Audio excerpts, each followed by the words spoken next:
Baik, setakat ni jelas dengan suara saya, Kak Liza?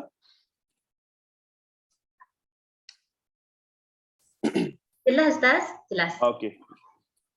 Baik, pada minggu sudah kita membincangkan satu isu yang tergolong dalam susunan buku ni yang disebutkan dalam bab 1 iaitu akidah. Yang ini maksudnya apa-apa hadis yang berkaitan dengan akidah. Secara umumnya akidah ni adalah qadah, ikatan simpulan ataupun kepercayaan yang wajib lah, dan ia ada kaitan dengan iman, rukun iman dan seumpamanya itu. Jadi akidah inilah yang menjadi teras yang membezakan kita dengan agama lain, di mana usul akidah Islam dan pastinya ahli sunnah wal jamaah adalah mengesahkan Allah, mentauhidkan Allah. Dan nak pergi lagi, bukan saja mentauhidkan Allah, tapi menafikan segala sifat yang tidak layak bagi Allah. Ataupun dipanggil mentanzihkan. Mentanzihkan itu mensucikan segala apa yang tidak layak bagi Allah. Baik. Secara umumnya lagi, akidah ini termasuk dalam perkara-perkara ghaibiyat. Rukun iman, semuanya perkara-perkara ghaib. Akidah ini adalah satu kewajipan untuk kita percaya benda-benda ghaib. Tetapi ia dinyatakan secara wahyu melalui dalil naqli, iaitu Quran dan Sunnah. Di sinilah yang menjadi perbahasan dalam kitab ini, iaitu di sana ada dakwaan-dakwaan tentang perkara ghaibiyat, sekaligus adalah dakwaan yang termasuk dalam urusan akidah, tetapi ia disandarkan kepada hadis. Namun bila dilihat, ternyata hadis-hadis itu ada masalah. Di sinilah yang kita kena faham. Bila kata dakwa satu benda yang bersifat ghaib, mesti ada sandarannya. Dalam Islam, dia tak macam agama tok nenek moyang kita, Hindu-Buddha. Hindu-Buddha, apa semua agama-agama bukan samawi ni. Setiap perkara yang nak didakwa, khususnya berkaitan perkara-perkara ghaib dalam Islam, mesti ada sumber rujukannya. Yang pertama daripada Quran, yang kedua daripada hadis sahih. Hatta hadis dhaif, iaitu hadis lemah, tidak diterima dalam urusan akidah, urusan-urusan ghaibiyat dan sam'iyat. Contohnya, kalau ada hadis lemah bercerita tentang azab kubur, maka hadis sebegitu tidak boleh diterima. Sebab azab kubur dikira sebagai perkara yang bersabit, perkara ghaibiyat, iaitu perkara akidah, maka ia mesti berdasarkan dalil yang sahih lagi sharih, iaitu pertama Quran dan yang kedua hadis-hadis sahih. Jadi di sini menyebabkan kita kena faham sungguhlah bahawa segala apa dakwaan yang nak disabitkan sebagai perkara gaib, mesti orang yang mendakwa itu datangkan bukti, iaitu dalil yang berbentuk nas daripada Al-Quran dan hadis. Tapi jika dia bawa lagi hadis, kena semak lagi hadis tu, status hadis itu apa. Biasanya kalau dia ambil Sahih Bukhari Muslim, insya-Allah selamatlah. Tapi kalau dia datangkan selain daripada itu, memang kena tengok dulu. Termasuklah imam-imam besar sekalipun, Imam Tirmizi apa semua. Kerana kadang-kadang imam-imam ini sengaja memasukkan hadis yang tak mencapai tahap sahih ke dalam kitab mereka. Ini yang kita nak tengok nanti. Kita akan tengoklah. Dan mungkin kita akan terkejut. Dengan topik pada hari ini, kita mulakan. Mungkin kita boleh cover 2-3 topik lah untuk pagi ni. Kalau tak larat, kita berhenti sejam. Kalau larat, kita lajak sikit. Tengok lagu mana. Baik, kita sangat biasa dengar di meja-meja ceramah ataupun menjadi biasalah, saya ingat semua orang ma'ruf ataupun sentiasa mendengar akan perkara itu. Apa dia? Mati hari Jumaat ataupun malam Jumaat, confirm bebas azab kubur. Meninggal dunia pada hari Jumaat, terlepaskah azab kubur. Itu tajuk dia. Di sana kerana sangat masyhur dalam kalangan masyarakat kita bahawa sesiapa yang meninggal pada hari Jumaat ataupun malam Jumaat, maka bebas azab kubur. Benarkah perkara tersebut? Adakah dia ada asas? Adakah dia memang ada sumbernya daripada Quran dan hadis? Itu jadi soalan. Sebab dia tak akan muncul tiba-tiba. Dia mesti ada asas dia. Ustaz-ustaz yang sebut dan berpegang pada pada perkara ini pun mesti dia ada sanad, sama ada dia dengar daripada ustaz dia ke, sama ada dia dengar baca lagi kitab mana-mana ke, dan seumpama. Baik, di sinilah menarik apabila kita menelusuri perbincangan pada hari ini, kita akan tahu realitinya. Baik. Soalannya berbunyi, benarkah orang yang meninggal pada malam atau hari Jumaat memiliki kelebihan tertentu?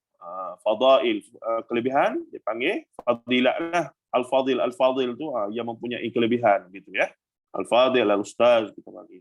Tapi ustaz tu dalam bahasa Arab kadang-kadang difahami sebagai profesor, tinggi sangat kadang-kadang dan ustaz dalam bahasa Hindustan ataupun bahasa Farsi, sebab itu asal bahasanya, bermaksud tuan. Tuan saja. Mister.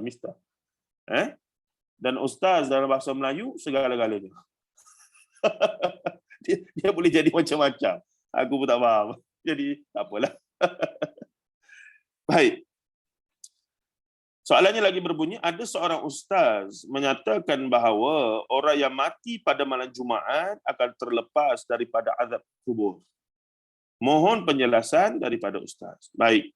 Pertama, jawapannya Jumaat ialah penghulu segala hari. Sayyidul ayyam kita panggil. Itu tak pelik, itu fakta yang umum.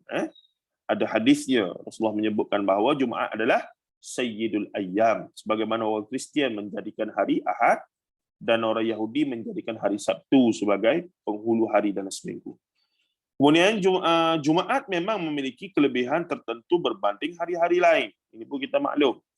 Jumaat memang mempunyai fadilat yang khusus, fadilat yang tertentu. Antaranya solat Jumaat, antaranya waktu yang mustajab doa, antaranya di antara asar dengan antara asar dengan maghrib itu waktu petang.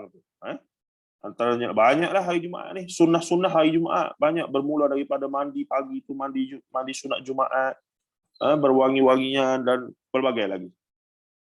Baik. Katanya lagi apa dia? Akan tetapi, ini key point dia.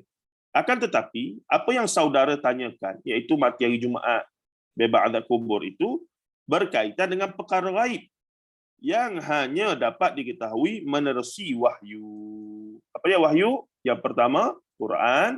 Yang kedua, hadis-hadis Nabi SAW. Maka jawapannya mesti berasaskan ayat Al-Quran ataupun hadis yang sahih. Jelas tu.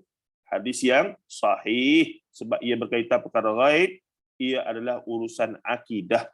Itu dia punya framework yang mesti kita faham sungguh-sungguh. Frameworknya di situ.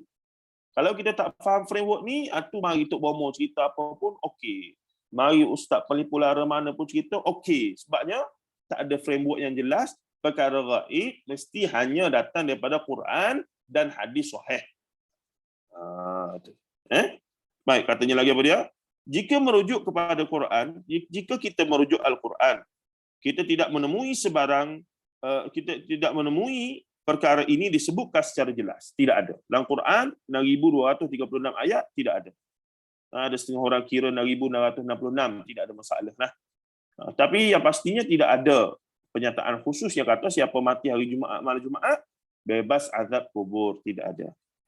Beberapa hadis menyebutnya menerusi riwayat Anas bin Malik, Jabir bin Abdullah Al-Ansari dan Abdullah bin Amr bin Al-As radhiyallahu anhuma. Namun kesemua hadis ini sanadnya lemah.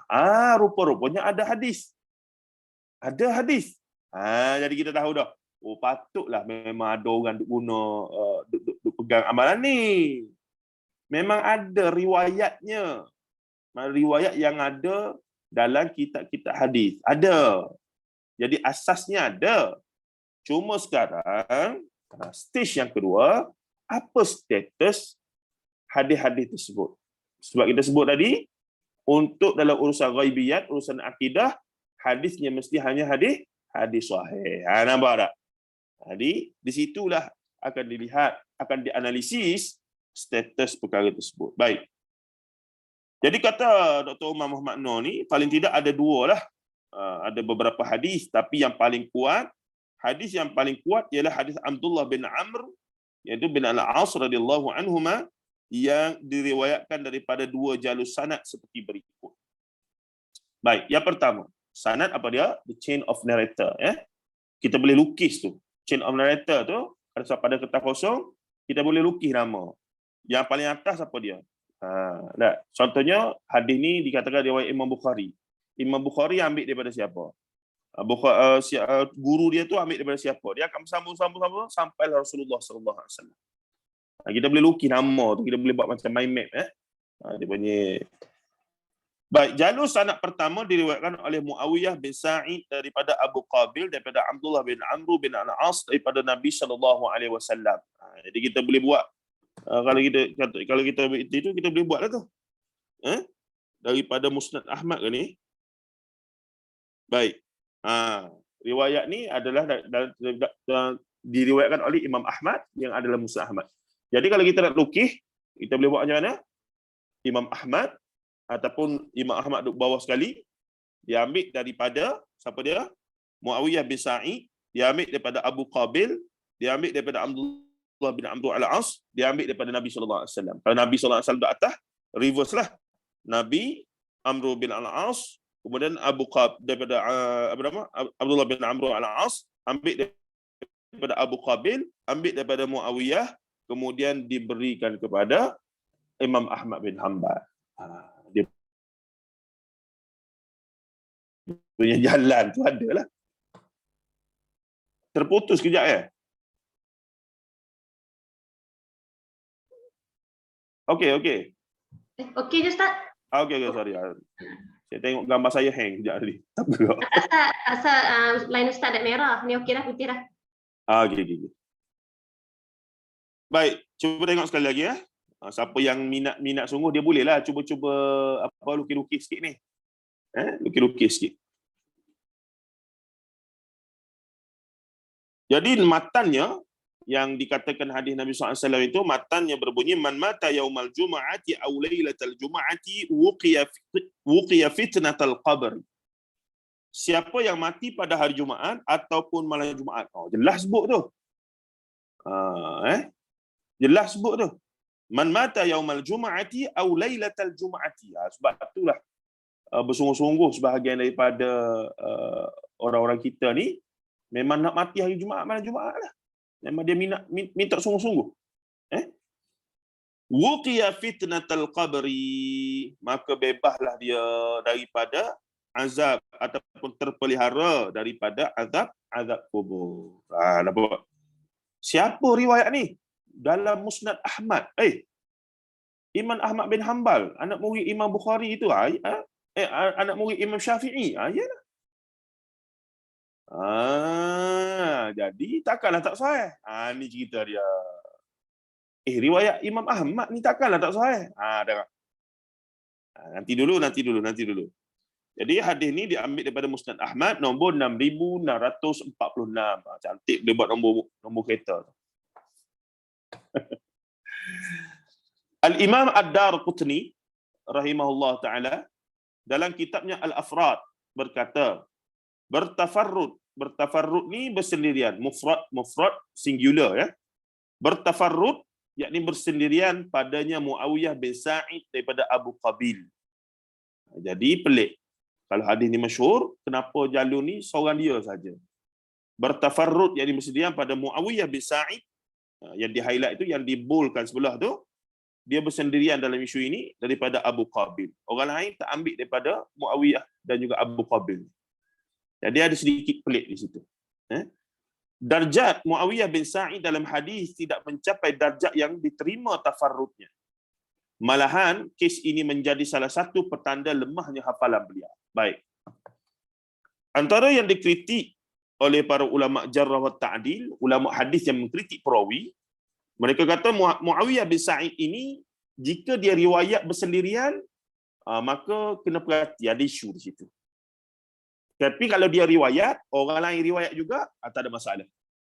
Tapi disebabkan dia seorang saja riwayat sekarang, orang lain tak ada, maka sudah ada kritikan pada dia bahawa kalau dia riwayat seorang, itu isyarat riwayat tersebut ada masalah, ada kecacatan. Itu satu. Sanad yang kedua. Jalur sanad kedua diriwayatkan oleh Hisham bin Sa'ad daripada Sa'id bin Abi Hilal, daripada Rabi'ah bin Saif, daripada Abdullah bin Amr bin Al-As radhiyallahu anhuma, Nabi sallallahu alaihi wasallam bersabda, ma min muslimin yamutu yaumal jum'ati aw lailatal jum'ati illa waqahu Allahu fitnatal qabri. Tidaklah seorang muslim mati pada hari Jumaat ataupun malam Jumaat melainkan Allah akan memeliharanya daripada azab kubur. Tengok nota kaki tu. Nombor 9. Siapa riwayat tu? Al-Imamu Tirmizi. Besar tu Sunan Tirmizi. Okey, ada satu penampakan sekejap ya. Ada penampakan.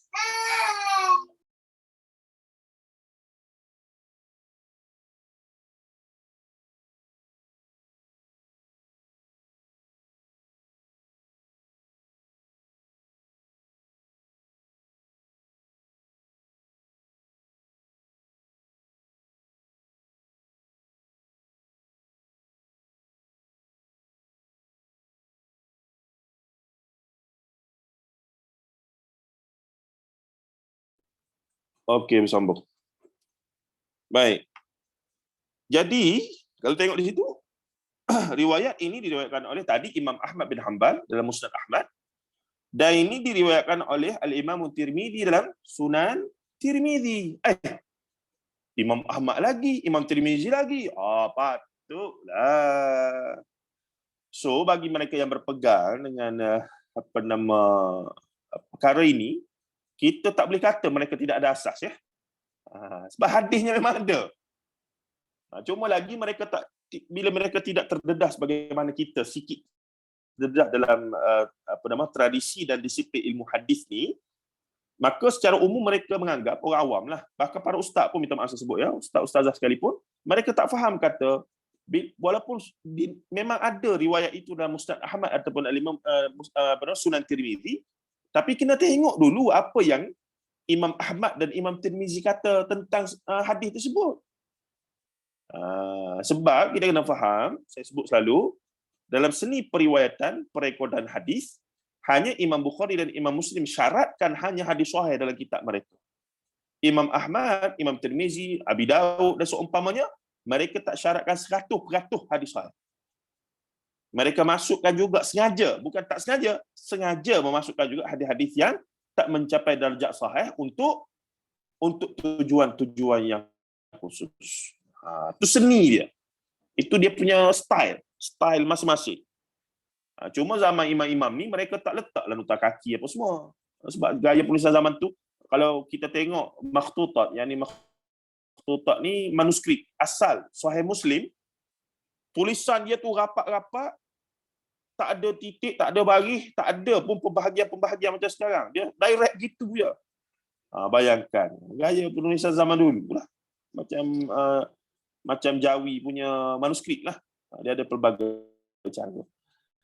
Yang moden ni baru dia pecah-pecahkan, buat tajuk, buat pembahagian. Itu yang moden. Kalau yang klasik dulu, memang kita tak boleh baca. Sebab itulah kadang-kadang berlaku kesalah bacaan, salah istilah, salah letak titik, baris. Itu benda biasa yang berlaku kerana proses tersebut. Baik, kita tengok lagi. Al-Imam Tirmizi sendiri kata ni, hadis ini gharib. Gharib di sini terjemahan literal ganjil, tapi dalam mustalahil hadis bermaksud sanadnya bermasalah. Kadang-kadang ia tadilah munfarid, iaitu hadis mufrad, hadis yang bersendirian ataupun tidak mencapai tahap mutawatir sanadnya. Sanadnya tidak bersambung. Rabi'ah bin Saif meriwayatkannya daripada Abu Abdurrahman Al-Hubuli daripada Abdullah bin Amr bin As radhiyallahu anhuma. Kami tidak mengetahui Rabi'ah bin Saif pernah mendengar daripada Abdullah bin Amru. Jadi hadis ni diistilahkan sebagai munqati', macam terputus. Dia tidak irsal, dia tidak bersambung. Dia tidak muttasil, bersambung. Baik. Khalid bin Yazid Abdul Rahman menyebutkan sanad hadis ini secara berbeza. Beliau meriwayatkannya daripada Sa'id bin Abi Hilal, daripada Rabi'ah bin Saif, daripada Abdul Rahman bin Qahzam, daripada anak Iyad bin Uqbah, daripada bahawa anak Iyad bin Uqbah meninggal dunia pada hari Jumaat dan membuatnya sangat sedih. Lalu datang seorang yang jujur ucapannya, yakni ahli sidq, dan berkata, wahai Abu Yahya, maukah engkau aku beritakan sebuah khabar gembira yang aku dengar daripada Abdullah bin Amru, yakni bin Al-As. Beliau berkata, aku mendengar Nabi bersabda, sekian hadis sebagaimana yang diriwayatkan mati hari Jumaat, malam Jumaat ba'da kubur. Jadi telah berlaku khilaf riwayat antara dua orang murid Sa'id bin Abi Hilal, iaitu Hisham bin Sa'ad dengan Khalid bin Yazid. Kalau tu Dr. Umar dah lukis dah untuk kita kat bawah tu. Kalau siapa ada buku boleh tengok lukisan. Orang rajahnya tu. Daripada aspek hafalan, Khalid jauh lebih kuat daripada Hisham. Maka riwayat beliau yang menyebutkan perawi majhul, seorang lelaki, perawi majhul ni apa dia? Perawi majhul apa dia? Perawi yang tidak dikenali, bukan dia jahil ya. Bukan maksudnya dia jahil, bodoh, tak erti apa, tak belajar sekolah, tak ada SPM, bukan. Perawi majhul itu dia tidak dikenali. Bila sebut nama dia, ulama-ulama hadis kata, siapa ni? Kami tak kenal ni. Itu maksudnya majhul. Maka riwayat beliau yang menyebutkan perawi majhul dalam sanad adalah lebih benar. Ini menunjukkan sanad tersebut dhaif, iaitu lemah. Balik pada skema, hadis lemah boleh tak guna untuk perkara ghaib, akidah? Tak boleh. Jadi kita nampak dah. Bila mana ada kritikan ulama yang menyebabkan darjat atau status hadis hatta oleh perawinya sendiri, Imam Ahmad dan Imam Tirmizi sendiri nak kata hadis ni hadis dhaif. Tapi dia tidak mengatakan secara eksplisit, dia mengatakan secara implisit saja. Sebab ada isyarat dalam teks. Dia tak nyatakan secara khusus nota kaki apa semualah, gaya zaman tu. Selain itu juga terdapat juga kecacatan yang lain. Rabi'ah bin Saif yang menjadi tokoh utama dalam sanad ini bukan perawi yang thiqah. Bukan perawi yang diterima dan dipercayai riwayatnya. Thiqah yang dipercayailah, yang diyakini, yakni thiqah. Al-Bukhari berkata, siapa Al-Bukhari? Tak kenal Bukhari ni, jengkreng lah. Muhammad bin Ismail Al-Bukhari. Berkata, ia banyak. Jadi Imam Bukhari sendiri kritik perawi yang bernama Rabi'ah bin Saif. Jadi bila Imam Bukhari kritik ni tuan-tuan, apatah lagi Imam Bukhari ni pula Amirul Mukminin fil hadis, maka nilai kritikan dia tu besar. Walaupun kemudian ada tokoh lain kata, dah Rabi'ah bin Saif ni okey dia.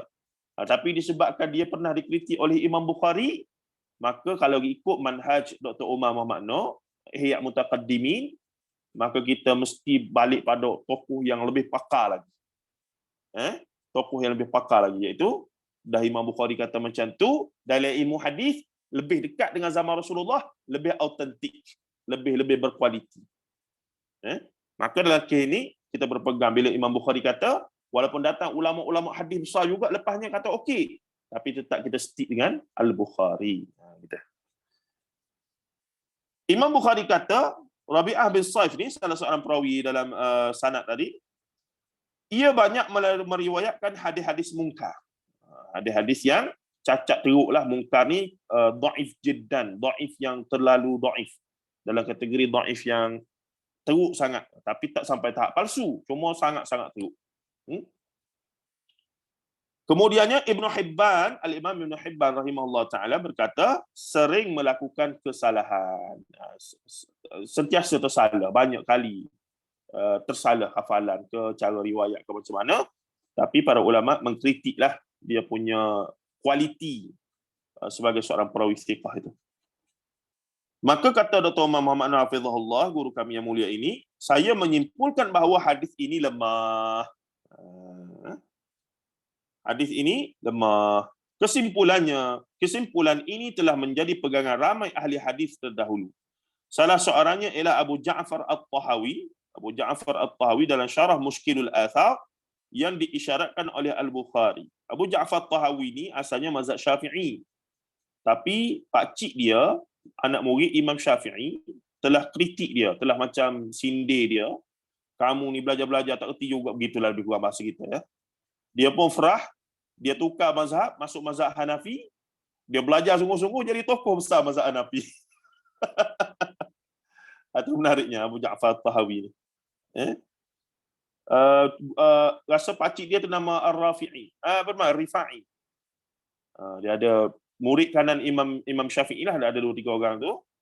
Jadi salah seorangnya pakcik dia ni. Baik. Dan diisyaratkan oleh Al-Bukhari dalam sahih. Ada isyarat yang hanya difahami oleh pakar hadis lah. Ucapan sebahagian ahli hadis setelah itu yang menghasankan. Tengok tu, bukan sarjan hasan. Yang meningkatkan darjat jadi hasan, hadis hasan. Hadis yang kedua selepas hadis sahih, hadis hasan. Dan hadis hasan ni consider as hadis makbul, hadis yang diterima. Tapi di sana ada usaha untuk meningkatkan darjat. Tetapi kata Dr. Umar, ucapan sebahagian ahli hadis, ulama-ulama hadis, setelah itu iaitu selepas zaman Al-Bukhari, yang cuba menghasankan apatah lagi mensahihkannya adalah sangat lemah, tak boleh terima. Sebab dia bercanggah dengan kritikan daripada mutaqaddimi yang lebih awal lagi ni. Itulah dia punya skema. Dia punya, kita kata, formula secara umumnya. Baik. Boleh tengok tu, rajahnya tu cantik dia buat tu. Nabi daripada Abdullah bin Amru direct kepada Rabi'ah bin Saif. Yang pertama tu belah kiri kan. Jadi macam mana Abdullah begitu jumpa dengan Rabi'ah dia? Rabi'ah jumpa dengan Abdullah zaman bila? Dan para ulama mendapati tidak ada rekod bahawa Rabi'ah ni pernah ataupun sempat jumpa dengan Abdullah bin Amru bin Al-As, sahabat Nabi sallallahu alaihi wasallam. Kalau dia jumpa dengan Abdullah bin Amru bin Al-As, consider as Rabi'ah bin Saif ni adalah tabi'in. Itu pun kena cek balik sama ada betul ke dia termasuk daripada galangan tabi'in. Sedangkan dalam sanad satu lagi, 3 sini sebenarnya ada sanad ni. Abdullah bin Amru daripada seorang lelaki yang tidak majhul tadi, yang tidak dikenali, dan dia Abdul Rahman bin Qahzan telah ambil daripada dia, baru sampai pada Rabi'ah bin Saif, baru sampai kepada Sa'id bin Abi Hilal, baru sampai kepada Hisham bin Sa'ad dan Khalid bin Yazid, yang kemudian kedua-duanya diriwayatkan oleh Imam Tirmizi dengan Imam Ahmad. Begitu cara dia. Kemudiannya majhul, tak diketahuikan. Jadi jelas di situ rajah ini menunjukkan tak smooth dia punya perjalanan sanad itu, hadis ni. Jadi benda beginilah yang tak sampai pada masyarakat awam. Kita pun nak cerita mudah-mudah, memang tak boleh. Dia kena memang kelas macam ni. Dia kena ada buku khas, kena kelas macam ni. Nak cerita kuliah maghrib, kuliah subuh, tak apa. Apatah lagi kuliah subuh lah, nak cerita. Jam lah mereka, cerita apa ni, orang ni nama Hisham lah, nama Urwah lah, nama tu, apa benda ni. Cik Siti ada tanya berapa tu, saya tak dapat apa lah. Boleh baca tak Izzah? Boleh tak? Ustaz, Pakcik Al-Tahawi ialah Ismail bin Yahya Al-Muzani. Al-Muzani, ya, okey, betul. Adik-beradik ibu beliau. Baik. Betul. Terima kasih Cik Siti. Al-Muzani yang ni, betul. Al-Muzani salah seorang apa nama? Murid kat ni. Ya? Ya Kak Liza? Tahu tu majhul tadi al-hal dengan majhul al-ain. Majhul ain ni majhul yang jelas lah. Ain, apa-apa yang bersifat fardhu ain tu benda yang jelas. Benda yang majhul hal ni ada benda yang tak jelas tapi dia macam dia secara umum ya, kalau nak detail saya kena rujuk balik dia punya mustalahil hadis. Majhul ain, majhul yang jelas, yang zahir memang jelas, dan majhul hal, majhul yang disebabkan isu-isu yang tidak jelas tapi ada dia punya sandarannya bahawa ia adalah tidak dikenali dan sebagainya. Ada isu lah, ada isu. Pendek kata dia termasuk dalam isu dia panggil ilalul hadis. Ilalul hadis ni kecacatan hadis. Ya. Isu-isu bawah tu sangat teknikal. Kalau nak sedap lagi, Dr. Kamilin, Ustaz Zulkhairi, Dr. Ruzaimi. Tu level master PhD punya cerita. Seorang lagi yang payah lagi nak faham ataupun tinggi sedap lagi, Maulana Muhammad Asri. Tu tak ada lah. Untuk zaman ni kalau nak belajar ilmu, sebab saya pun jam. Saya pun tak boleh ikut. Ya. Sebab memang sangat tinggi dan dalam perbahasannya. Baik. Mungkin Cik Siti boleh bagi nilai tambah pada penjelasan saya yang tak jelas tadi tentang majhul ain dengan majhul hal. Baik. Seterusnya hari Isnin. Rupa-rupanya selain pada hari Jumaat, Ada juga dakwaan bahawa kalau mati hari Isnin dapat pahala lebih, dapat kelebihan, dapat fadail ataupun ada kelebihan tertentu ya. Hari Jumaat tadi sebagaimana yang dimaklumkan, kita tak nafikan hari Jumaat tu memang ada fadilat-fadilatnya, ada hadis-hadis sahih lain. Jelas hari Jumaat ni memang sayyidul ayyam, yakni, dan banyak lagi kelebihan-kelebihannya. Tetapi bila mendakwa mati hari Jumaat dengan fadilat yang khusus, mati hari Jumaat sekian dapat. Tu. Maka kena datangkan dalil yang sahih. Dan kita sudah buktikan berdasarkan ilmu hadis, ilmu dipanggil riwayah, bahawa hadis tadi adalah tidak bermasalah kerana perawi-perawi yang dikritik oleh ulama-ulama hadis yang berkesimpulan semua riwayat berkaitan dengan mati hari Jumaat, malam Jumaat ni adalah dhaif belaka. Dan bila hadis dhaif, tak boleh dijadikan hujah untuk urusan akidah. Kerana barang-barang mati ni benda yang ghaibiyat. Itu kesimpulannya. Faham yang ni tuan-tuan, banyak benda kita boleh settle lepas ni. Ke depan orang duk cerita, gunggang-gunggang, orang duk masuk dalam guru WhatsApp lah apa semua. Kita dah ada satu framework. Hati dulu. Nak marah tak boleh, nak marah jangan. Buat video aduh terjebak juga saya nak tengok. Hari Isnin. Jika hadis tentang kelebihan mati hari Jumaat ini tidak sahih, apakah ada hari-hari lain yang mengandungi kelebihan tertentu bagi orang yang mati pada hari tersebut? Ada tak kelebihan tertentu mati hari-hari apa ni? Kalau boleh kami nak matilah hari itu. Macamlah kita boleh pilih hari kita mati. La ilaha illallah. Maksud di sini dia nak berdoa pada Allah lah, nak minta supaya dia boleh mati hari itu, semoga dia. Nah, baik. Kita tengok nanti, kita ulahlah apa yang sepatutnya kita fokus sebenarnya. Adakah kita fokus pada mati bila? Yang sepatutnya Allah makhtim lana bi husnil khatimah. Itu yang sepatutnya. Mati dalam keadaan apa, hari apa, ikutlah. Kalau kira mati di tempat tertentu, hari tertentu, dapat kelebihan tertentu. Berapa ramai kafir Quraisy mati di Mekah tu? Abu Jahal, Abu Lahab, neraka belaka, tuan-tuan. Tak ada masuk syurga seorang pun. Mati di perang Badar lagi. Di tempat Badar. Mati dalam tanah haram. Tu sebahagian daripada kafir Quraisy itu. Mati dalam tanah haram. Syurga ke? Tak ada, neraka. Baik. Katanya lagi apa dia? Jika ada hari yang memiliki kelebihan seperti itu, maka ia tentulah hari Isnin. Mukaddimahnya lah. Hal ini kerana baginda Nabi SAW meninggal pada hari Isnin. Ijma' para ulama, sirah ke, ulama hadis ke, Rasulullah meninggal pada hari Isnin, 12 Rabiul Awal. Tapi khilaf para ulama, sama ada ulama sirah, ulama hadis ataupun ulama falak, Rasulullah lahir pada 12 Rabiul Awal. Ini ma'ruf. Bahkan sebagian ulama ahlul hadis dengan ahli falak lebih terima 9 Rabiul Awal tarikh lahir. Dan ini berlaku kerana Rasulullah SAW sendiri Rasulullah SAW sendiri tidak meraihkan birthday dia. Itu sajalah. Kalau Rasulullah dan sahabat sambut birthday, settle masalah. Mesti kita akan tahu exactly what day, what time Rasulullah dilahirkan secara khusus. Baik. Jadi sebab tu kadang-kadang bila mari itu tu, kami duk melawak sama kami lah. Kita ni sambut Mauludir Rasul ke, kita sambut hari kematian Rasulullah ni. Sebab kita fix pada 12 Rabiul Awal. Sambutan tak ada masalah secara umum ya. Para ulama kata harus, kalau nak buat ceramah, nak buat pertandingan apa semua tak ada apa. Cuma mengkhususkan 12 Rabiul Awal itu jadi isu sikit. Mesti buat 12. Sampai-sampai kita takut dah berlaku pun sebagian ajar sesat macam Brelwi di India ya. Dia ada ritual khas pada 12 Rabiul Awal tu. Kita takut nanti ada solat sunat macam hari raya tu, solat sunat Maulidin Nabi. Dah ada khutbahnya apa semua. Setakat ni tak ada lagi lah. Tapi naudzubillah ke depan tu kalau kita tak jelaskan, takut jadi gitu. Baik.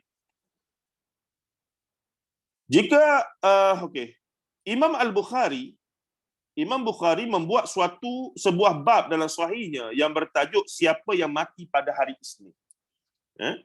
Beliau lalu menyebutkan riwayat Aisyah radhiyallahu anha yang menceritakan kisah kewafatan ayahandanya Sayyidina Abu Bakar As-Siddiq radhiyallahu anhu. Aisyah radhiyallahu anha berkata, aku masuk ke dalam bilik Abu Bakar. Beliau bertanya, berapa helai pakaian kamu kafankan Nabi SAW? Aisyah radhiyallahu anha menjawab, 3 helai kain putih sahuliyah. Saya tak ingat sahuliyah ni apa maksudnya, tapi bila kita baca dalam kitab Bulughul Maram min Adillatil Ahkam, Kitabul Janaiz, ada keterangan di situ macam kain kafan putih. Dia ada macam jenis kain lah. Kena cek balik tu. Kain putih sahuliyah. Macam kita lah, ke kafan cotton contoh ya. Dan seumpamanya. Baik. Tiada padanya gamis dan serban. Yang ni tidak ada pakaian-pakaian yang normal ni, tidak ada. Sekadar tutup dengan. Cuma bila mereka mandikan Rasulullah, mereka tutup badan Rasulullah ya. Mereka memandikan dalam keadaan jenazah Rasulullah tu dilitupi lah. Dia tidak mendedahkan bahagian-bahagian aurat apa semua tak.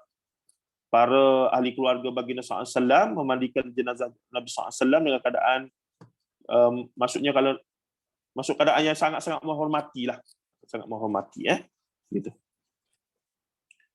Baik, kalau nak tahu yang tu mungkin kena arrange dengan Dr. Umar Muhammad Noor untuk kita khatam Kitabul Janaiz dalam Bulughul Maram min Adillatil Ahkam. Menarik hadis-hadis. Begitu juga hadis tentang Iqra'u Yasin ala mautakum. Baca Yasin untuk orang mati.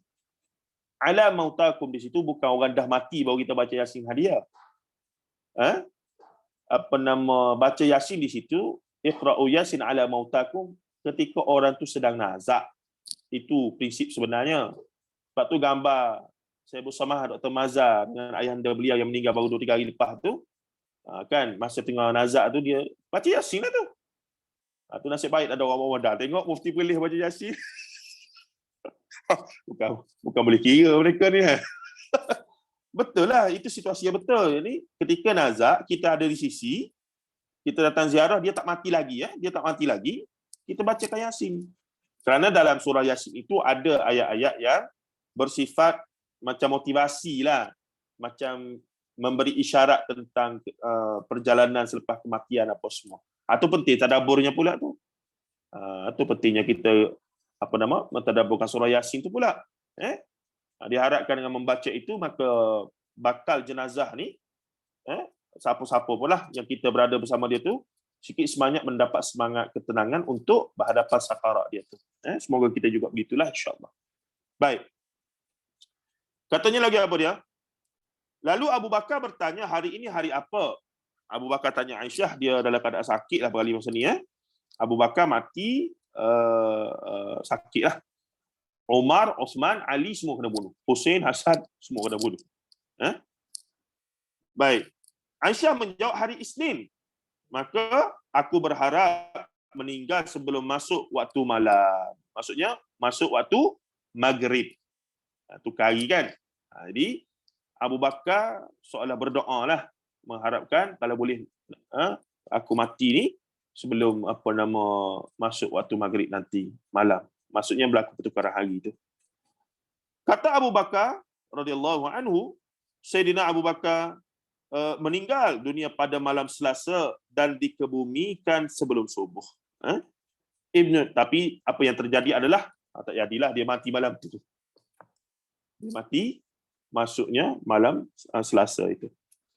Ibnul Munayyir berkata, menentukan hari kematian di luar kuasa manusia, tetapi terbuka sebab-sebab untuk memperolehnya seperti meminta kepada Allah dengan motivasi ingin mendapat keberkatan. Sesiapa yang tidak dikabulkan keinginannya, maka tetap mendapat pahala kerana keyakinannya itu.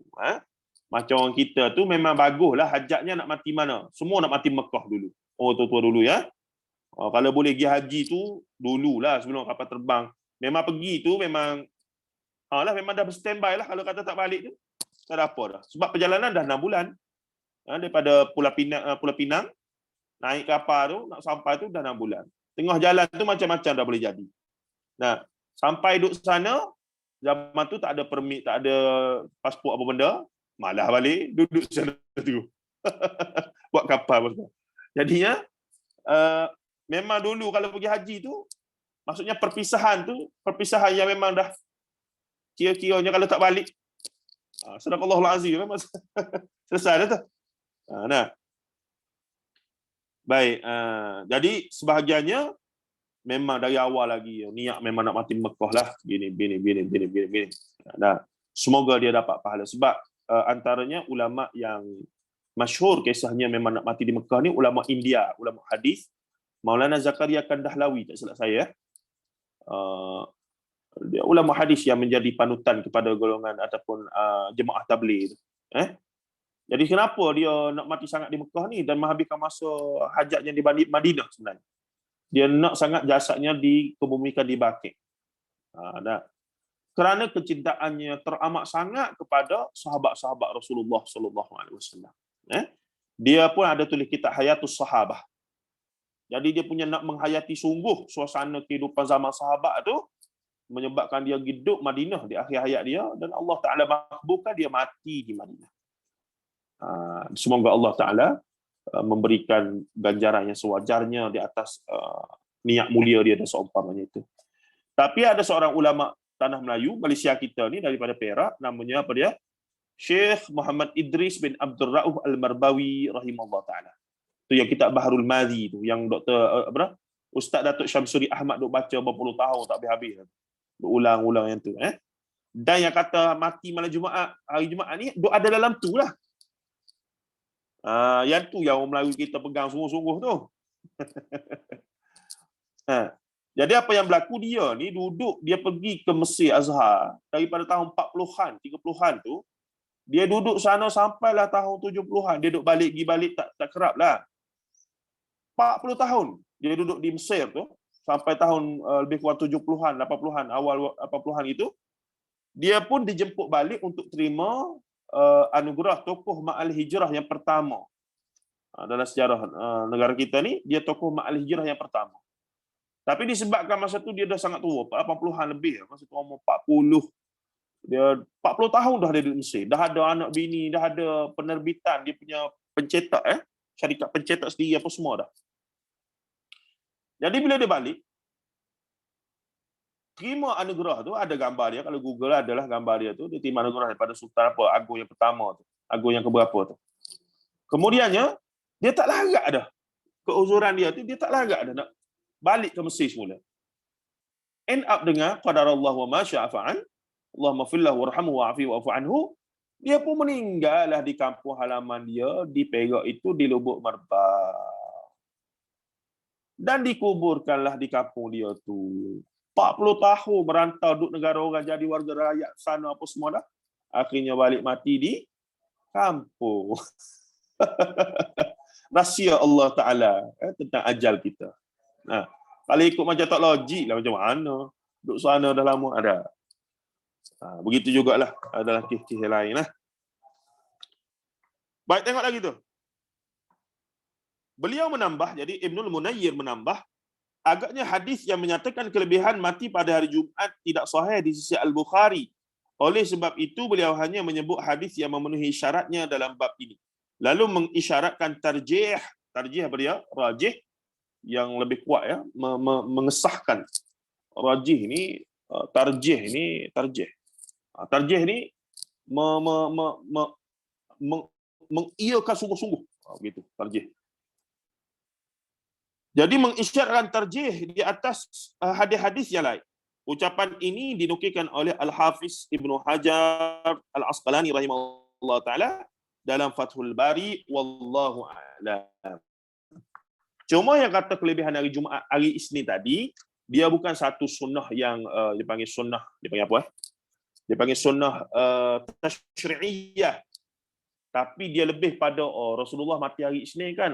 Aku pun kalau boleh nak mati hari Isnin lah. Dia panggil hub, sunnah yang datang dengan kecintaan. Dia tidak ada. Sebab kita tak boleh pilih kita mati bila. Itu kita dah maklum.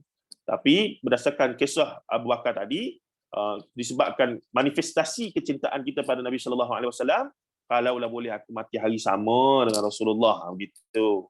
Dan semoga ada pahala lah kita di situ dengan niat kita kerana nak mati hari Isnin itu, kerana nak ikut matinya hari matinya Rasulullah SAW.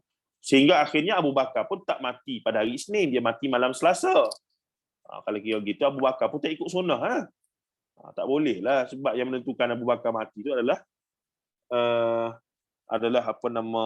Allah Ta'ala yang menentukan. Baik, habislah kita bab mati hari Jumaat, malam Jumaat ni. Macam mana? Ada soalan ke? Nampak Ada tu, Siti duduk bagi. Ustaz, saya ada baca berkenaan kain kafan daripada Sahuliyah. Jika dibaca Sahuliyah, ia bermaksud sebuah kampung di Yaman yang dinamakan Sahul. Sahul berkaitan dengan Najran. B, jika dibaca Sahuliyah, Suhuliyah, ia bermaksud kain putih atau kain bersih. Itu Cik Siti tulis. Okey, terima kasih atas maklumat. Dan kita tahulah yang maksud majhul tu, majhul al-ain, seorang perawi yang hanya memiliki seorang murid dan tiada pula ulama hadis yang memberikan kredit kepadanya. Majhul al-hal, seorang perawi yang hanya memiliki 2 orang murid dan tiada pula ulama hadis memberikan kredit kepadanya, berikan penjelasan. Itu maksud dia. Alhamdulillah. Okey, terima kasih banyak atas maklumat tambahan. Kita pun ada yang tak ingat dah kadang-kadang. Cik Siti masuk bagus ni. Itulah. Cuma jangan kaitkan azab kubur apa tu? Kak Lina tu. Nah, tiba-tiba apa dia? Lina, dia cakap apa dia? Dia maksudnya kita nak harapkan nak sama macam Nabi lah, macam meninggal hari Isnin macam Nabi, tapi kita tak adalah mention lepas azab kubur ke apa ke sebab kita meninggal hari apa tu. Betul saya? Betul. Pada ghaibiyat kan, kita tak boleh menyimpulkan apa-apa lah. Baik, apa lagi benda-benda yang bersabit dengan hari kematian ni biasa dalam masyarakat kita yang kita rasa bersalahan lah dengan framework yang kita belajar. Ada tak siapa-siapa nak share? Dulu kan Ustaz, kau pernah tengok arwah Nek Ekza kan, hari mati Selasa. Lepas tu dia orang ambil kain kafan tu, dia orang pergi ikat dekat reban ayam. Dia kata nanti ni ayam ni tak kena sakit hawa. Sakit ayam tu. Dia macam mana? Ayam tu kena sakit? Penyakit ayam tu lah. Ayam kena macam sakit ayam. Orang utara kata hawa. Penyakit apa tak tahu. Kak Syirah sebut apa Kak Syirah? Penyakit apa ayam-ayam yang penyakit? Hawa. Hawa lah kan? Betul hawa.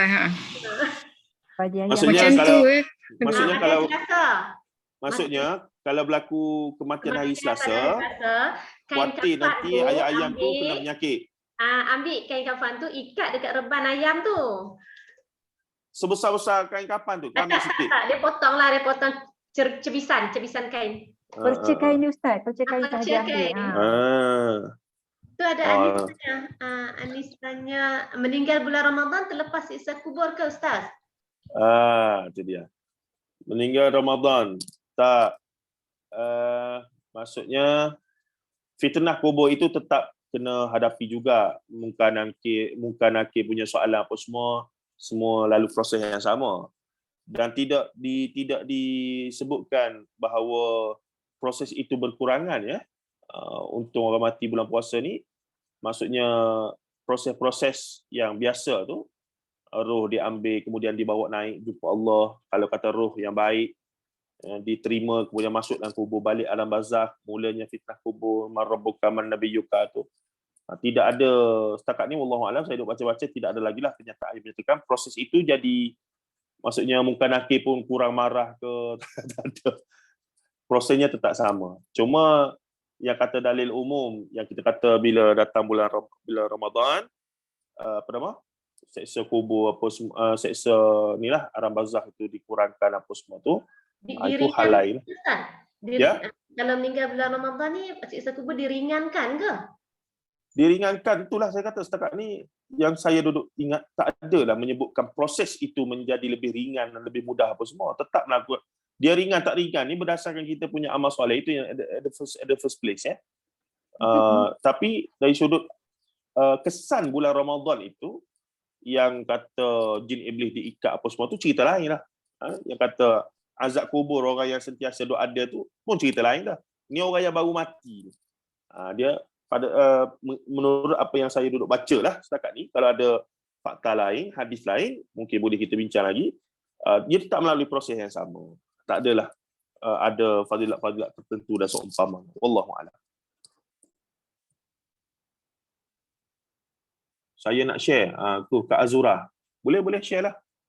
Saya pun habis dah ni kering air liur. Bukan. Puan Zura tulis saya nak share, saya ada kelas di area rumah saya. Ustazah tekankan meninggal hari Jumaat tiada siksa kubur hingga hari kiamat. Hatta dia seorang pelacur akan diazab selepas dibangkitkan. Dia ada pegang hadis tadi lah. Itu yang Dia kita kata. pegang hadis tadi kot. Ya. Sebab saya tahu Ustaz Kazim Ilyas, ada lagi rakaman dia dalam YouTube tu, memang itulah dia sebut tu. Yang pelacur tu dia lah sebut tu. Sebab tu saya kata, memang dia baca Bahrul Madhi. Dalam Bahrul Madhi, barangkali dalam bab ini, saya pun tak pernah terbaca lagi bahagian tu. Kena cek balik hadis tu nombor berapa, saya boleh cek balik. Cumanya barangkali Syekh bernama Abdul Rauf pun tidak menghuraikan secara baik. Dia just datangkan nota, Imam Tirmizi kata hadis ni gharib, gitu je. Jadi orang yang tak tahu apa makna gharib di situ, maka pada dia dah ada dalam Tirmizi. Ni Syekh Abdul Rauf kata, takkanlah tak sayang. Itu jadi isu tu. Itu kira jadi isu tu. Jadi bila dijelaskan statusnya, sebenarnya Imam Tirmizi pun dah isyaratkan hadis ni tak mencapai tahap sahih. Tapi tidaklah palsu, cuma tak mencapai tahap sahih. Tapi dalam masalah akidah, tak mencapai tahap sahih, maka tidak diterima. Kita sedang bercakap tentang benda mandatori. Mandatori. Baik. Itu yang Anis cakap ni, meninggal hari Jumaat atau bulan Ramadan bukan tanda kemuliaan lah sebenarnya. Tak ada pun. Cuma bulan tu mulia lah. Bulan hari Jumaat tu mulia. Bulan Ramadan tu mulia. Kita mati, hakikatnya mulia tak mulia, tak ada. Macam orang mati di Mekah tadilah. Tapi orang kita ni dia suka persepsi macam tu. Oh, mati kat Mekah bukan main lah dia, gini-gini ni. Padahal mati tengah mencuri, contohlah. Na'udzubillah. Mati tengah ni apa lontar jamrah ni. Rupanya dia duk mencopek. Orang dah terjatuh, orang pijak-pijak mati. Na'udzubillah. Tapi nak katanya, yang saya nak tegaskan adalah zahir mati. Contoh ada orang terjelir lidah, mata terbuka. Ini semua pengaruh mastika, pengaruh penggali kubur. Ni Nasibillah Khan punya cerita. Nah, begitu juga kubur nanti bila nak pergi air keluar. Tok Adi. Bila nak pergi kubur, contoh ya, bila nak pergi kubur, air naik dah penuh. Dah ada persepsi ni mati tak elok. No, there no such like that. Tak boleh ada persepsi bahawa orang mati itu su'ul khatimah kerana fenomena-fenomena tadi. Maksudnya, wafil haqiqah benda gaib, walaupun pada zahirnya dia berbau wangi ke apa semua, walaupun ialah setengah ulama memang bincang gitu. Tapi tetap kita kata benda tu boleh buat. Contoh lah, kalau kata nak bagi wangi, orang tu mati. Malam sebelum tu tengah kawat kubur, ada kawan dia pergi simbah satu balang. Apa nama minyak wangi situ. Dah. Minyak wangi pula bukan minyak wangi biasa ni, DKNY lah, apa yang mahal-mahal ni. Kita pun pening apa bau pelik ni. Maka dia merumuskan, oh ni mati husnul khatimah. Tidak. Wafil haqiqah tidak begitu. Walaupun ada lah tanda-tanda lah hadis sebut mati baik ni berpeluh, matinya pun tak lama. Ada hadis Nabi sebut dalam antara tanda mati husnul khatimah ni, mati sekian, mati kerana sakit perut, apa semua tu, mati kerana inilah lemas, apa semua tu antara tanda-tanda syahid dunia, syahid kecil. Ada. Tapi untuk kita merumuskan secara hakikat, siapa yang mati begini, oh insya-Allah lah memang no, tidak ada benda begitu. Pada hakikatnya tidak ada. Just tapi orang kita ni benda tu lah, dia suka exaggerate-nya. So, Kak Liza ada benda nak cakap tadi, Kak Liza? Puan Azura cakap bila ustazah dia orang share macam tu, dia orang pun tertanya-tanya lah apa amalan yang buat sampai nak mati hari Jumaat tu atau Ramadan tu. Itulah, ini isunya bila mana. Nanti orang nak buat amalan tu lah, dia fokus kepada amalan tu lah, dia ingat kena buat amalan tu, nak mati hari tu kena buat amalan sekian-sekian. Macam tu lah dia kata. Dia akan bertali arus lah. Nak mati hari Jumaat tu apa amalan? Oh, amalannya sekian. Amalan tu pula dipertikaikan pula. Mari mana amalan tu? Nah, bagaimana pula orang-orang yang jahat yang mati pada hari Jumaat tu? Orang yang memang berzina, minum arak apa semua, memang tak bertaubat apa semua, tiba-tiba mati hari Jumaat. Sampai sanggup buat statement kalau pelacur pun mati, pelacur yang melacurkan diri kerana keinginan dia sendiri lah kan. Maksudnya dia sendiri tu nak Maka takkan kita kata, oh alhamdulillah, rezeki dia walaupun jahat sepanjang hidup, mati hari Jumaat, bebas azab kubur. Mana boleh begitu? Itulah, ni Cik Titi pun ada tulis ni, dia kata saya ada terbaca, seingat saya jika orang soleh meninggal pada malam dan hari Jumaat, ia satu kebaikan buat mereka. Ini bukan hadis, cuma kupasan ulama. Nah, itu banyak pandangan. Dia memang dah asal soleh. Dia Ya, mati hari apa pun dia soleh. Macam kita lah. Kalau kita ni di sisi Allah memang orang memang kita ni di sisi Allah memang baiklah. Range kita ni range orang baik. Mati Jumaat, Sabtu, Khamis pun tak ada masalah. Kita memang mati baik, insya-Allah. Jadi, sebab itulah doanya adalah Allahumma khtim lana bi husnil khatimah. Bukannya ya Allah matikanlah hari, ya Allah matikanlah satu hari Ahad, hari Jumaat pukul 4.30 pagi, 5.30 pagi, tak ada. Ni ada lagi Cik Siti tambah ni Ustaz. Sila. Ibn Bas kah Ustaz? Syekh Ibn Bas, ulama Saudi. Ada berkata tiada kelebihan khas mati semasa Ramadan, namun jika mati dalam keadaan berpuasa diharapkan ada kebaikan buat orang tersebut. Diharapkan. Maksudnya dia, iyalah bila mati dalam keadaan baik. Contoh orang mati macam minggu lepas ada itu orang taman saya juga tu, dia mati di tengah solat tarawih. Yang nama Yusri tu, bekas UDM, masuk berita Ustaz Faru tulis apa semua kan. Ada tengok Ustaz Faru. Masjid dekat rumah saya tu. Taman saya tu dia masjid sebelah. Tapi saya tak solat sana lah, saya solat taman saya je. Memang dia pun pernah duduk satu jalan dengan saya. Pada zahirnya dah kita dituntut untuk bercakap hanya benda zahir pada orang mati. Sebab tu antara adab ziarah orang mati, sebut benda baik yang kita tahu tentang jenazah tu, meskipun kita tahu benda buruk pasal dia. Sebab itu sunnahnya. Sebab apa yang kita cakap nanti malaikat di sana ada hadis yang menyebutkan idza hadartumul mayyit awil mayyit, idza hadartumul marid awil mayyit, jika kamu pergi ziarah orang sakit ataupun orang mati, fayaqulu khairan, maka sebutlah yang baik-baik. Maksudnya ulang benda baik yang dia buat. Innal malaikata tu'minuna bima taqulun. Kerana malaikat ramai tempat orang sakit dengan orang mati ni berpuluh ribu. Orang mati, malaikat turun berapa? 60-70 ribu, kena tengok hadis riwayat Ahmad tu. Orang sakit juga tempat malaikat berkumpul.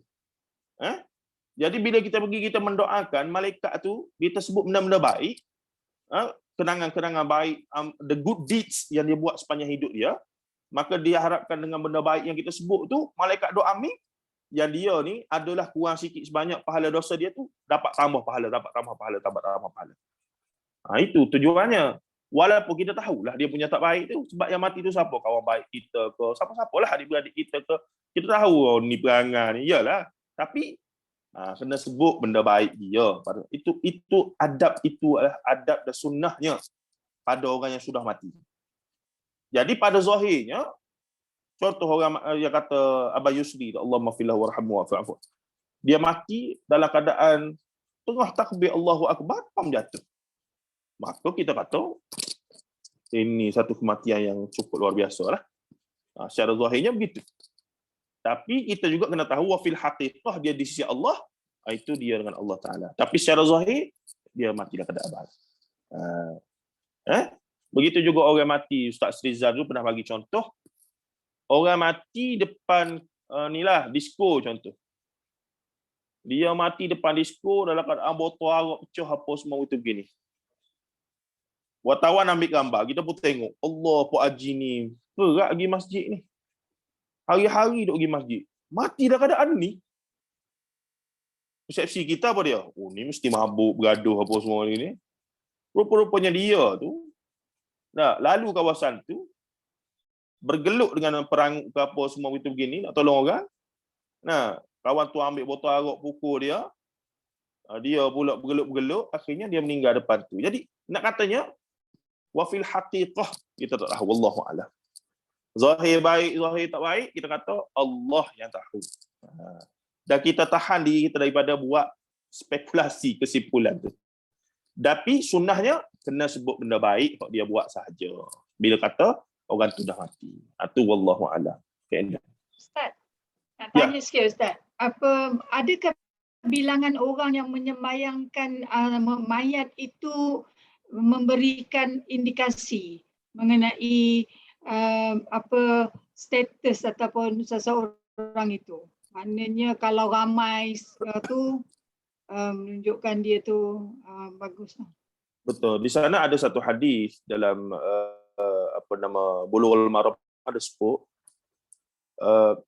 apabila satu jenazah tu disolatkan oleh 40 orang lelaki yang mentauhidkan Allah, maka doa-doa mereka akan diterima oleh Allah Azza wa Jalla.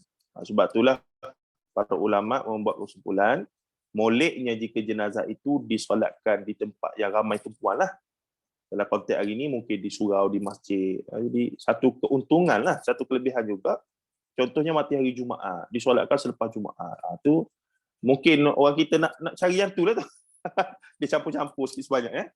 Tapi sebenarnya itu bukan satu hakikat yang hakiki lah. Mati mana-mana bila-bila pun kalau kata yang menyolatkan kita tu orang yang soleh apa semua, ada manfaat, mesti ada manfaat. Dan bila disebutkan jumlah orang yang datang ziarah apa semua, ia satu isyarat bahawa kematian itu kematian yang hebat lah, kematian yang dikenang di apa semua. Tapi ia bukanlah maksudnya secara hakikinya bersifat begitu juga, sebab orang jahat mati pun ramai orang pergi ziarah apa semua. Maksudnya orang yang mati tu, kalau orang yang tidak soleh pun ramai juga kadang-kadang. Maksudnya ramai tak ramai itu bukan indikator yang hakiki.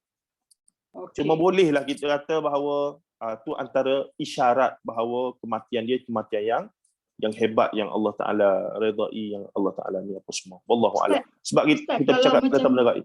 Kalau macam itu kan Ustaz, agaknya itulah juga punca mengapa mati di waktu di tanah haram ataupun mati di hari Jumaat itu dicita-citakan supaya masa orang boleh semayang masa selepas semayang Jumaat ataupun orang semayang dalam Masjidil Haram ramainya orang kan. Kalau begitu memang tak ada masalah. Memang kalau begitulah kita faham bahawa sebab aku nak mati hari Jumaat ni, kalau boleh nak ramai orang solat Jumaat aku, itu tak ada masalah. Itu memang satu benda yang wajar lah. Satu benda yang wajar. Satu perkara yang wajar. Betul, Ustaz, betul. Disebab boleh tak menyimpang sikit tetapi masih lagi pada hari Jumaat. Apa tu? Kalaulah kita kata sekarang ni kita dah tahu yang mati hari Jumaat tak ada kelebihan, tetapi kalau kita buat benda yang dalam hari Jumaat, adakah dia kelebihan sebabkan dia tu saidul ayam? Maknanya kalau kita nak bersedekah pun kita tunggu hari Jumaat. Kalau kita nak buat apa benda pun kita tunggu hari Jumaat. Macam mana tu? Baik, kejap saya tengok low bateri ni. Okey, baik. Setiap good deeds yang sunnah. Assalamualaikum. Dengar ke? Okey, Ustaz, dengar suara Ustaz. Dengar Dengar Ustaz, dengar. Saya punya telefon hang kejap. Okey, sorry. Kami dengar je suara Ustaz. Dengar. Dengar. Okey. Kalau gitu saya jawab je lah. Jumaat sebagai satu hari yang ada kelebihan fadilat tertentu memang banyak hadis dan Rasulullah sendiri pun menganjurkan memperbanyakkan amal soleh pada hari Jumaat sebagai sedekah, pergi awam masjid surau apa semua, berpakaian cantik, mandi sunat pagi Jumaat apa semua, memang sangat banyak. Memang sangat banyak. Bahkan ada bab khas pun yang menghimpunkan hadis-hadis tentang fadilat hari Jumaat tu. Kalau kita nak mengaji khusus ataupun baca buku-buku khusus memang ada. Tetapi sikap ataupun kalau kita merancang, soalnya kalau nak derma kita ada berapa, RM100. Jadi RM100 ni aku nak tunggu sampai hari Jumaat sebab pahala dia lebih. Tidak ada salahnya. Sebab kita faham, kita mengaji sedekah hari Jumaat pahalanya ada lebih lagi sebab tu hari Jumaat. Tetapi kita sedikit rugi kalau kita rancang sikit lagi, sepatutnya kita ada RM100 itu, mungkin hari-hari yang tidak hari Jumaat pun kita bagi RM10, kita boleh pecah-pecahkan lah. Macam contoh nak bagi nampak lagi strategi. Bulan Ramadan ni kalau boleh kita nak buat pada malam Lailatul Qadar kan. Jadi sekarang bajet kita untuk derma tahun ni RM1,000 kata. RM1,000 lah kita kata ada. Tapi kita nak pastikan RM10,000 ni nak derma pada malam Lailatul Qadar. Kita tahu ke bila? Kita tak tahu ya. Tapi hari Jumaat kita tahu. Jadi saya syorkan dululah dengan kawan-kawan, saya kata ginilah, kita strategi sikit. Tiap-tiap malam tu RM1,000 tu kita pecah RM100. Jadi hari ni 100, esok 100, lusa 100. Jadi pasti mana-mana Lailatul Qadar tu ada RM100 bab kita. Dan pahala yang tidak Lailatul Qadar pun dapat juga pahala. Cuma malam yang kena Lailatul Qadar tu, tu kalilah dengan 1000 bulan tu, 83 tahun tu. Jadi strategi kata nak hari Jumaat tu bagus. Cuma pada saya, kalau kita lebih, kita ni berkemampuan dan ada lebih lagi, mungkin boleh separate. Kalau kata hari ni RM10, esok RM10, lusa RM10, hari Jumaat lebih lagi. Daripada RM10 tu jadi RM50. Itu sepatutnya. Dikhawatiri kita fokus hari Jumaat saja, kita terlepas hari-hari yang lain yang juga boleh buat pahala juga. Bukannya hari lain tak ada pahala langsung. Cuma hari Jumaat tu ada lebih lagi. Dan sikapnya adalah sepatut hari lain RM1 ataupun RM10, hari Jumaat lebih lagi, double, 50, 100. Itu sikapnya betul. Semacam mana kita, jadi tak mengapalah kalau kita macam berkira juga, maknanya kalau macam yang Ustaz cakap tadilah, maknanya kalau kita dah ada 1000, kita tunggu 10 malam terakhir. Maknanya kita agihkan yang 1000 tu kata, jadi kita tak dikira sebagai berkira-kira. InsyaAllah tidak. Itu kira kita berstrategi. Kita nak dapat yang the best. Okey. Terima kasih Ustaz. Okey. Ustaz, ada soalan dari Cik Zawani kita. Betul ke bulan Ramadan pintu-pintu neraka ditutup? Kalau betul, semua orang selamat daripada neraka ke? Ini soalan daripada student umur 14 tahun ni Ustaz. Itu ada ditulis oleh saya bersama Mufti Wilayah lama, boleh cek untuk detail yang lebih panjang. Hadis tu hadis sahih. Hadis berkaitan neraka apa semua tu hadis sahih. Cumanya ada perbincangan lah yang dimaksudkan tutup tu ataupun syaitan dirantai. Yelah, orang je tengok literal, dia kata tengok syaitan rantai ni, banyak je syaitan lagi ni kiri kanan tak puasa apa semua. Jadi di sana ada penjelasan yang lebih detail berkaitan dengan pandangan para ulama. Yang dimaksudkan dirantai itu syaitan yang macam mana, iblis yang lagu mana. Yang maksudnya pintu neraka ditutup tu macam mana. Adakah menunjukkan rahmat Allah pada bulan puasa lebih mengatasi daripada rahmat di luar daripada bulan puasa. Begitulah. Dia ada penjelasan-penjelasan yang tafsiran-tafsiran yang lebih ada ulama dua tiga pandangan, tapi yang lebih tepat itu. Kita tak boleh faham hadis-hadis itu secara zahir sahaja. Macam setan kena rantai itulah. Kita pun lega, tak ada dah hantu bulan puasa ni. Hantu memang tak ada ya. Hantu memang tak ada. Tapi kita kata lega lah, setan iblis tak ada ni. Tapi elok je tu duk buat jahat masing-masing tu. Yang rasuahnya rasuah juga. Yang duk ni pun ni juga ada. Jadi rupanya yang dikurung, yang dirantai itu adalah ada spesifiknya setan jenis apa. Dan ia simbolik ataupun satu kita kata gambaran tentang situasi mulianya Ramadan dan seumpamanya. Allah Allah. Nanti boleh bagi adik kita tu link daripada Mufti Wilayah tu Kak Cida. Kak Liza. Boleh. Adik duduk sebelah rumah je tak apa. Ustaz, ada soalan terkeluar sikit dari tajuk kita daripada Puan Fatmawati. Assalamualaikum Ustaz, ada orang tanya sah ke solat witir 3 rakaat 1 salam je seperti solat maghrib? Itu memang ada dibenarkan ya. Witir itu pada asasnya tapi adalah sebaik-baiknya memperbanyakkan salam kan Ustaz? Betul. Yang Rasulullah buat 2 salam 1 inilah 2 1 salam lah. Tapi untuk direct pun bahkan solat sunat duha kan sunnahnya 8 rakaat. Itu yang Rasulullah punya standard. Dan perbincangannya dalam mazhab Syafi'i juga, saya tanya guru saya Profesor Al-Basri Ibrahim, boleh kalau 8 rakaat tu direct dengan 1 salam? Boleh tak boleh? Ada ulama yang benarkan. Maksudnya kita solat tu dari awal 1 salam hujung lepas 8 rakaat. Jangan tak ingat rakaat sudah. Jadi witir ni maksudnya ganjil, solat penutup malam. Bahkan ada orang solat 1 rakaat ya. dia malas sangat tapi nak solat juga, okeylah 1 rakaat. Boleh lah. Cuma yang paling terbaik 2-1 itu. 2 salam juga. 2-1 kali gitu. Wallahu a'lam. Kalau detail saya ingat Ustaz Zulkhairi suka mendetailkan isu-isu gini. Ada bab ni Ustaz, dekat Akademi Malaysia, Ustaz Yusof ada bincangkan bab solat witir sampai 11 semua tu lah. Macam mana kaedah-kaedah dia. Ada dalam tu dah. So kita ada pilihan. Maksudnya ada yang kita kena faham adalah bila bersifat ibadah sunat, pilihan cukup luas. Macam tarawih lah. Tarawih ni asalnya Qiyamul Ramadan. Tak ada nama tarawih tu. Tarawih tu kemudian zaman Umar apa semua baru muncul. Tak ada isu lah nama tu. Tapi asasnya Qiyamul Ramadan. Jadi yang paling sikit 2 rakaat. Yang paling banyak ikut kita larat. Cumanya 8, 12, 20 itu diselaraskan untuk memudahkan jemaah di surau masjid. Pentadbiran lah pengurusan. Itu saja. Sebab tu saya banyak kali cadang. Tak payah buat banyak tarawih ni. Dan tarawih ni buat seorang-seorang, adapun kita buat tidak berjemaah di surau masjid pun sunnah. Maksudnya kita buat di rumah kita ke berjemaah dengan keluarga pun sunnah. Ataupun kita bersama di masjid surau pun sunnah juga. Dua-dua Nabi buat sallallahu alaihi wasallam. Nabi sallallahu alaihi wasallam buat dua-dua. Jadi saya banyak kali cadang tapi tak ada orang buat lagi setakat ni lah. 2 rakaat saja memadai.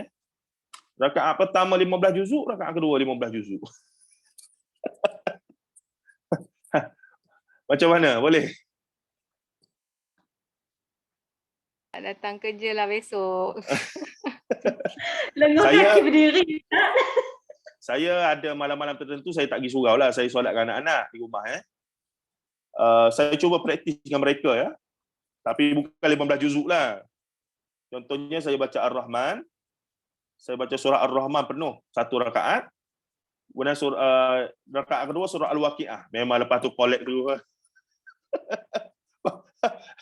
Lepas tu dia tak nak solat dah. Ustaz, apa pendapat Ustaz mengenai satu kampung di Indonesia yang diviralkan baru-baru ni yang mengatakan dia orang punya kampung tu dah sampai 8 tahun buat khatam Quran dalam satu malam. Jadi 30 malam 30 kali. Dia buat semayang tarawih 8 jam bunda malam. Jadi tapi bila saya tengok pula dia orang punya bacaan tu punyalah laju Ustaz. Of course yang the best adalah Qiyam Ramadan itu memperbanyakkan baca Quran. Tujuan solat tarawih antara lain adalah untuk memperbanyakkan mendengarkan bacaan Quran. Dibaca panjang tu satu benda yang tepat dengan sunnah awal amalan-amalan sahabat atau semualah. Dan ialah kalau dah mereka larat, mereka sanggup gitu, the best untuk mereka begitulah. Cuma dari sudut bacaan kalau kata laju tadi tak semestinya salah. Di sana memang ada kaedah orang yang hafal Quran ni dia ulang hafalan, dia baca laju tapi sebenarnya tak langgar pun hukum hakam tu. Tapi mereka yang sangat fasih dan sangat mahir lah dengan Quran. Cumanya lagi yang tak bestnya kalau kita tengok Al-Azkar, Aisyah macam melarang kalau kata khatam Quran kurang daripada 3 hari itu orang tu baca semata-mata baca tanpa penghayatan.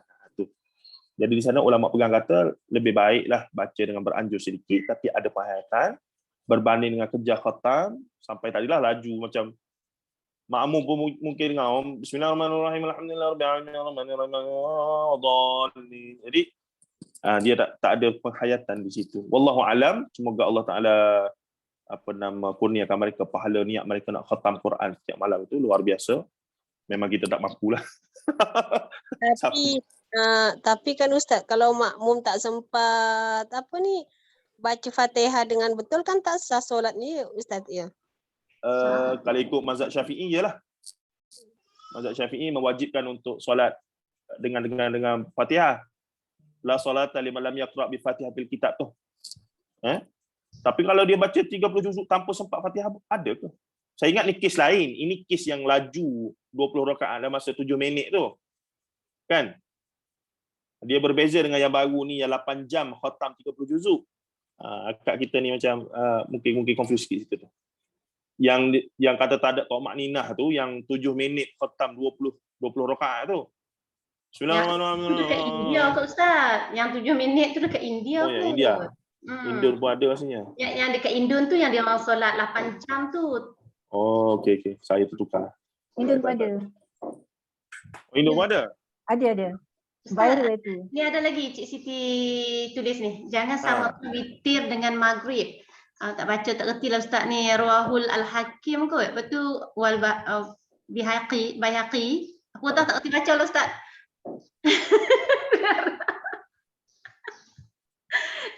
La, tak reti baca tak? Bisa lah sah je tahu. Ya, la salat tabi. Saya tengok baik. Ada baris. Baca tak reti. Nanti dulu sekejap. Jangan macam tu. Nanti dulu. Sekejap saya tengok cek. Oi, banyak cek kita ni. Okey.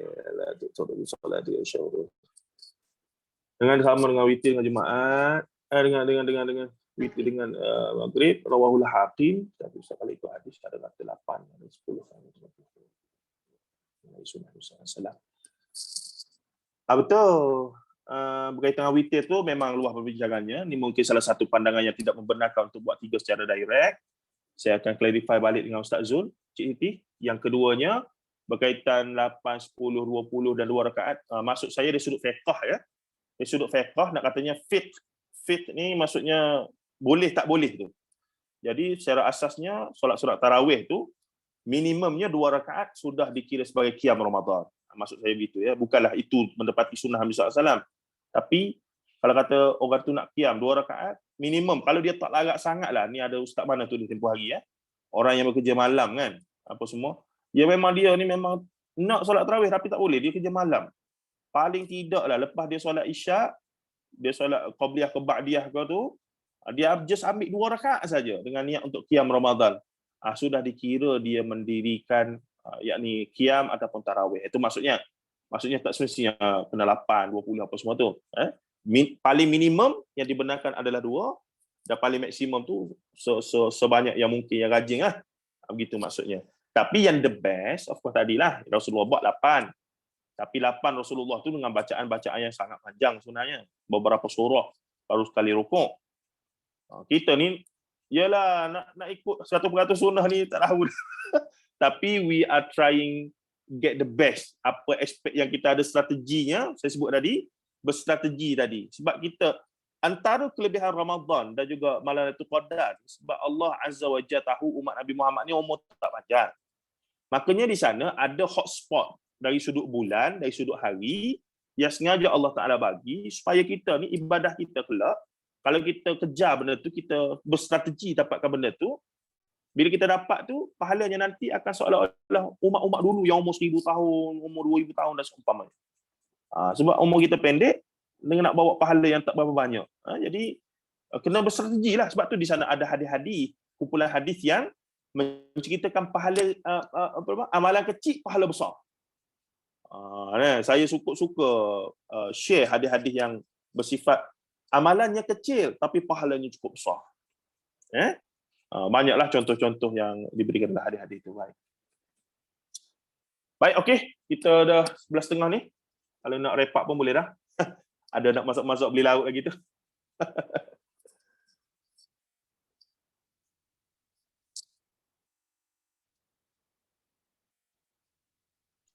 Okey Ustaz.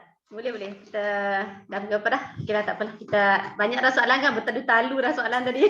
Itulah Ramadan punya semangat ni. Semangat. Okey. Terima kasih banyak Ustaz. Jazakumullah khair. Kita akhiri dengan tasbih kafarah.